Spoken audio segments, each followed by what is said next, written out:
in his preseason debut, I'm ready to say they're going to win the NFC North this year. Is that ridiculous? It is, but I understand why you could, maybe make that kind of projection because his skill set is so tantalizing. I mean, you saw it in brief spurts here against Buffalo, the poise, the athleticism, the calmness to do things that are extraordinary that he makes look ordinary. But this division is stacked, and you saw also how Jordan Love looked in week 1 of the preseason. They are ready to roll. They're going to hit the ground running. That's why I say they're not going to win the division.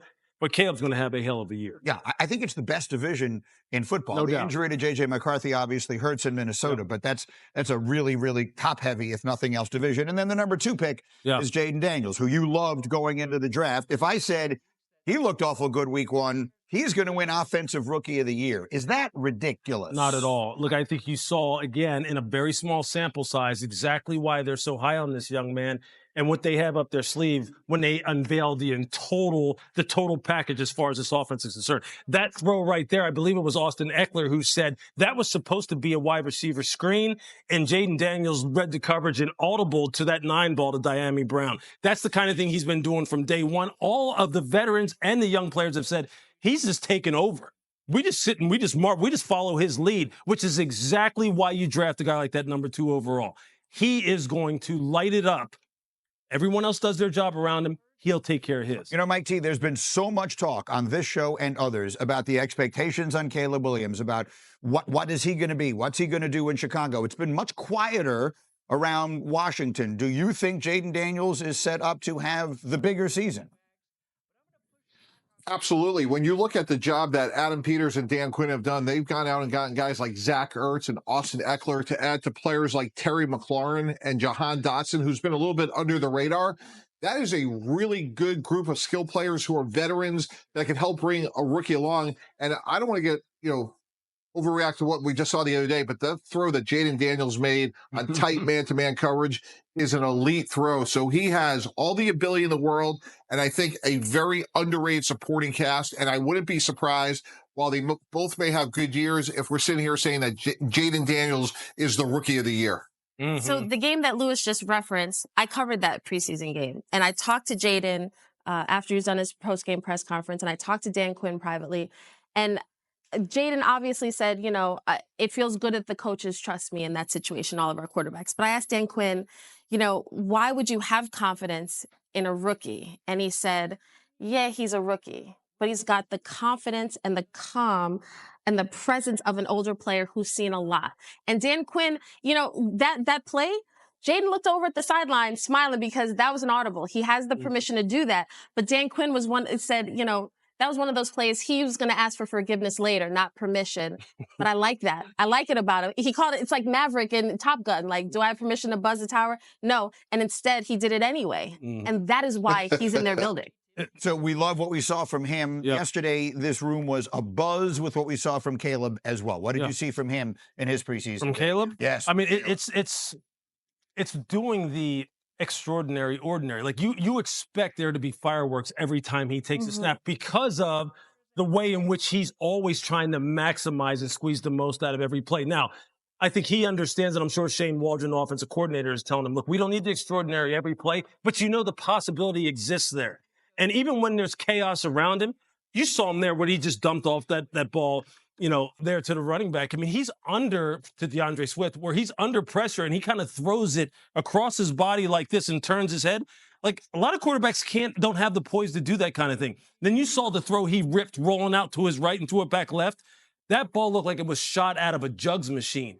I mean, he flicked his wrist and that ball was on a rope, screaming. Guys just can't do that. They just can't. And he has fantastic weaponry around him, fantastic production up front, a running back who right now in Swift who wants to show that he is still an elite caliber runner, a defense that is on the rise. Look, to me, I've said this all along. This year, this throw. I mean, just watch this. I mean, that ball is screaming, and I saw him throw in person, so I know what it looks like and what it sounds like coming off of his hand. This is more about Shane Waldron this year, the offensive coordinator. I'm telling you, the scrutiny is going to be on him. If this does not pan out right, you want to talk about Nick Sirianni in Philadelphia with all the weapons they have? Shane Waldron, I'm telling you, is going to be the guy that is in the crosshairs this year because he's got so many things to work with, and this guy is a unique talent. He's the offensive coordinator, the new one there in Chicago, for those who don't know. Matt Eberflus remains as head coach, but they made the change at offensive coordinator. How about it? What did you see through a GM's eyes, Mike, from Caleb Williams in his debut? Yeah, very similar. I mean, it's hard not to get excited because you could see the things that are hard to do outside the pocket, throwing across your body, downfield, outside the numbers, and accurate. Now, look, if you want to pump the brakes a little bit, Greeny, you would say, neither team that played, Washington, Chicago game plan, and obviously they'll see more complicated coverages. But for week one, boy, in preseason, it was really, really encouraging. Now, the big thing, we saw Caleb Williams slide. We didn't see Jaden Daniels slide. And I'd be every day talking about protect yourself, protect yourself, protect yourself. That was something when we had Mark Sanchez as a rookie, Greeny, he did not do naturally. And despite the success we had, that was always a big concern, was about when to protect yourself. And that's something that rookie quarterbacks have to learn pretty quickly. They brought in Joe Girardi for that. They brought in Joe Girardi for that. I remember. I know what Mike's talking about as far as Jaden in particular because of some of the hits he took down there at LSU. But you saw the zone read down on the goal line that he ran in for the touchdown. Yeah. He's so freaking natural at that. It looks I'm telling you, look, these two kids, and I don't mean kids, young men, these cats are special now. Yeah. Do not mess them up, please. In his preseason debut, and I'm ready to make a bold declaration, Caleb Williams is going to lead the Bears to win the NFC North this year. Does that sound ridiculous? Maybe. But when you see what this kid can do, it's hard not to believe it. His skill set is simply jaw-dropping. Against Buffalo, we caught just a glimpse of his potential, the poise, the sheer athleticism, the unshakable calm as he performs feats on the field that others can only dream of. He makes the extraordinary look like just another day at the office, but let's not fool ourselves, this division is a battlefield. We've seen how Jordan Love looked in week 1 of the preseason. The NFC North is locked and loaded, but that's exactly why Caleb Williams has to be the difference maker this year. This division isn't just tough, it's a gauntlet. Sure, the injury to J.J. McCarthy in Minnesota is a blow, but that's not enough to slow down this juggernaut of a division. And then there's the 2-pick Jaden Daniels. Remember him? You were high on him going into the draft, and if his week 1 performance is any indication, Daniels is on a collision course with greatness. Offensive Rookie of the Year? That's not just possible, it's almost inevitable. In just a few snaps, Daniels showed the world why Washington put their faith in him. This isn't just a quarterback, they've built an entire offense around his unique talents. And it's already paying off. Remember that throw? The one that was supposed to be a routine wide receiver screen? Daniels saw the coverage, audibled on the fly, and turned it into a 9 route for a huge gain. That's not just smart football, that's instinct, that's leadership. That's why you draft a guy like him at 2. The veterans, the young players, they're all in. They're following his lead because they see what we see Jaden Daniels is about to take the NFL by storm. And yet, all we've heard about is Caleb Williams, the hype, the pressure, the expectations of an entire city resting on his shoulders. What will he do? How will he transform the Bears? Meanwhile, Washington has been quietly building something lethal with Daniels at the helm. So who's really set up to have the bigger season?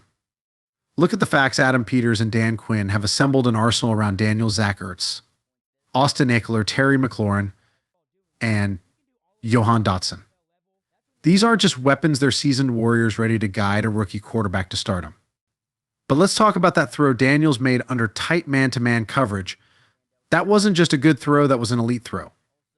This kid has all the tools, all the potential, and a supporting cast that's criminally underrated.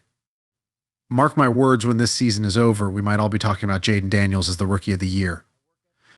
I was there at that preseason game, and I spoke to Daniels after his post-game press conference. I also had a private word with Dan Quinn. You know what Daniels said? He said it felt incredible to have the coach's trust in those critical moments.